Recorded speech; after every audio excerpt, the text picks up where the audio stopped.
క్రీస్తు రక్తం ఒక ప్రసంగ వ్యాఖ్యానం. ప్రియమైన సహోదర సహోదరీలారా, మన క్రైస్తవ జీవితానికి ప్రధాన సూత్రం ఏమిటి?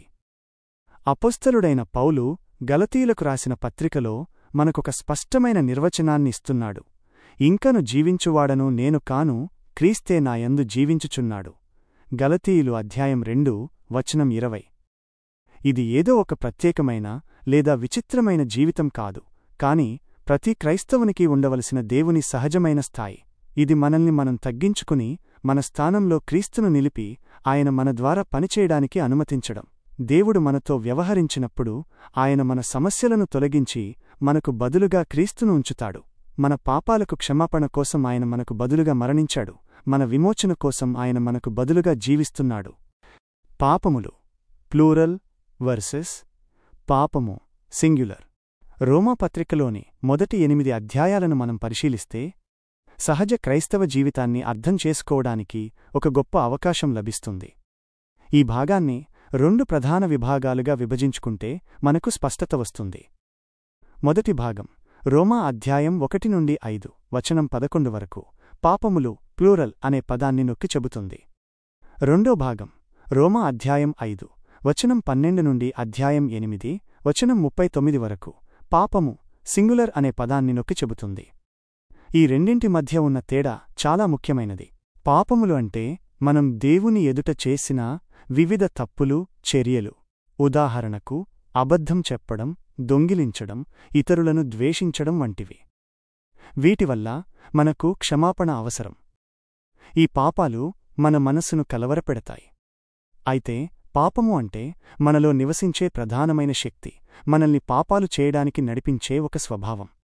ఇది కేవలం మనం చేసే చర్యలకు సంబంధించినది కాదు, కాని మనం ఎవరై ఉన్నామో దానికి సంబంధించినది. మనం క్షమాపణ పొందినప్పటికీ ఈ పాపపు స్వభావం మనలో ఉండిపోవడం వల్ల మనకు నిత్యమైన సమాధానం ఉండదు. మనం చేసిన పాపాలకు క్షమాపణ కావాలి, కాని మనలో ఉన్న పాపపు శక్తి నుండి విడుదల కూడా కావాలి. దేవుని ద్విముఖ విమోచన, రక్తం మరియు శిలువ. మనకు 2 రకాల విమోచనలు అవసరమని దేవుడు ఈ రోమాపత్రికలో మనకు చూపిస్తున్నాడు. 1. పాపాల క్షమాపణ, ఇది క్రీస్తు రక్తం ద్వారా లభిస్తుంది. 2. పాపం నుండి విడుదల, ఇది శిలువ ద్వారా లభిస్తుంది. రోమాపత్రికలో క్రీస్తు రక్తం గురించి 2 సార్లు ప్రస్తావించారు. రోమా అధ్యాయం 3 వచనం 25 మరియు అధ్యాయం 5 వచనం 9. ఇది మన పాపాలను క్షమించి మనల్ని దేవుని ఎదుట నీతిమంతులుగా తీర్చడానికి ఉద్దేశించబడింది. శిలువ గురించి రోమా అధ్యాయం 6 వచనం 6లో ప్రవేశపెట్టబడింది. మనము పాపమునకు ఇక దాసులము కాకుండునట్లు, పాప శరీరము నిరర్ధకమగునట్లు మన ప్రాచీన స్వభావము ఆయనతో కూడా శిలువ వేయబడినని ఎరుగుదుము. రక్తం మనం చేసిన పాపాలతో వ్యవహరిస్తుంది. శిలువ మనం ఎవరై ఉన్నామో ఆ పాపపు స్వభావంతో వ్యవహరిస్తుంది. రక్తం పాపాలను తొలగిస్తుంది, శిలువ పాపపు శక్తిని దాని వేళ్లతో సహా పెకిలిస్తుంది. క్రీస్తు రక్తం దేవుని దృష్టిలో దాని విలువ. మన పాపాలను పరిష్కరించడానికి క్రీస్తు రక్తం యొక్క విలువను మనం అర్థం చేసుకోవాలి. మనమందరం పాపం చేశాం. రోమా అధ్యాయం 3 వచనం 23. అయితే క్రీస్తు మన కొరకు మరణించడం ద్వారా దేవుడు మన పట్ల తన ప్రేమను చూపించాడు. రోమా అధ్యాయం 5 వచనాలు 8 మరియు 9.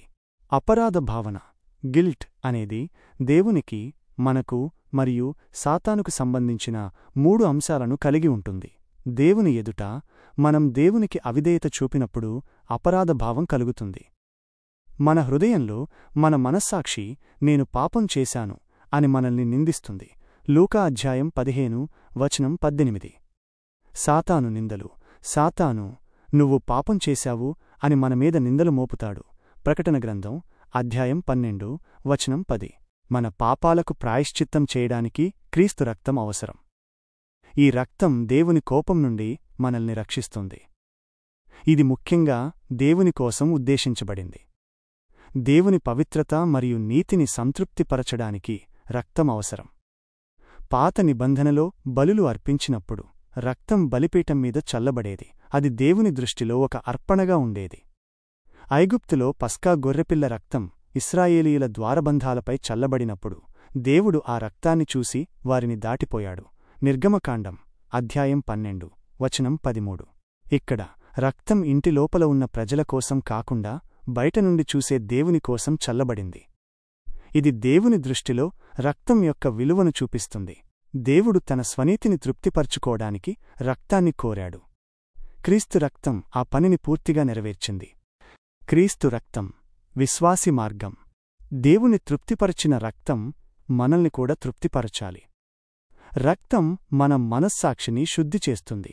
హెబ్రీయులకు రాసిన పత్రిక అధ్యాయం 10, వచనం 22. మన మనస్సాక్షి పాపం వల్ల అపవిత్రమైనది. క్రీస్తు రక్తం ద్వారా దేవుని ఎదుట ఒక కొత్త కార్యం జరిగింది. మనకు ఆయనకు మధ్య ఉన్న అడ్డుగోడ తొలగించబడింది. మనం ఈ సత్యాన్ని నమ్మి అంగీకరించినప్పుడు మన అపరాధ భావం తొలగిపోతుంది. మనకు దేవుని పట్ల ఇక చెడ్డ మనస్సాక్షి ఉండదు. రక్తం ద్వారానే మనం దేవుని సన్నిధిలోకి ప్రవేశించడానికి మార్గం ఉంది. మనం మన స్వంత క్రియల ద్వారా కాదు, క్రీస్తు చేసిన కార్యం ద్వారా మాత్రమే దేవుని దగ్గరకు వెళ్లగలం.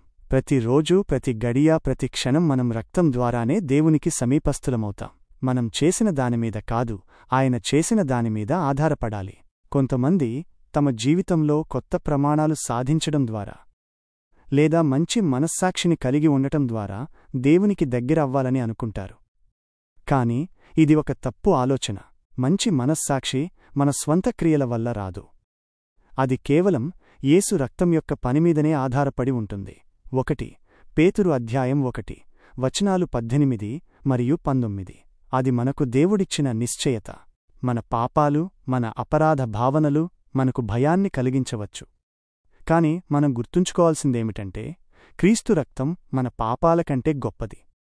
దేవుడు తన ప్రియ కుమారుని రక్తాన్ని మన విమోచన క్రయధనంగా అంగీకరించాడు. ఇది మనం నమ్మడానికి ఒక వాగ్దానం.